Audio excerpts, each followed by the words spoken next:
పేదవాళ్లకు వైద్యాన్ని అందిస్తున్నాం.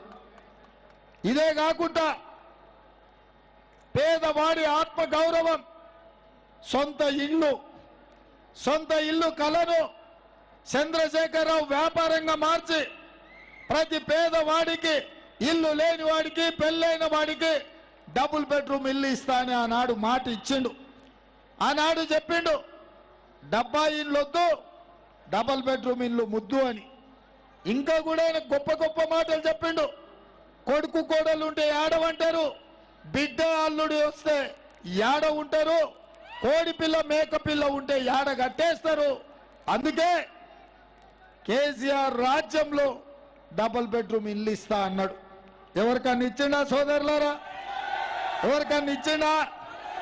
అందుకే చంద్రశేఖరరావు డబుల్ బెడ్రూమ్ ఇల్లు ఇస్తా అని మోసం చేసినందుకు బండకేసి కొట్టిండ్రు. కానీ మీ అందరి తరఫున చంద్రశేఖరరావుకు నేను ఒక్క మాట ఇస్తున్నా.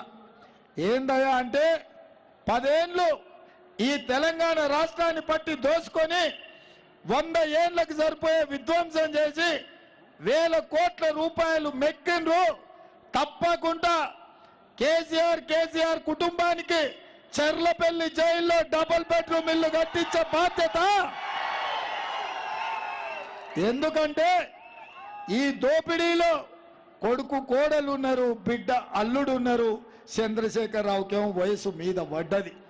అందుకే తలా ఓ దిక్కు తలా ఓ జైల్లో ఉంటే బాగుండదు. తప్పకుండా చెర్లపల్లి జైల్లో డబుల్ బెడ్రూమ్ ఇల్లు కట్టిస్తా అని మీ అందరి తరఫున మాటిస్తున్నా. ఓకేనా? ఓకే కదా?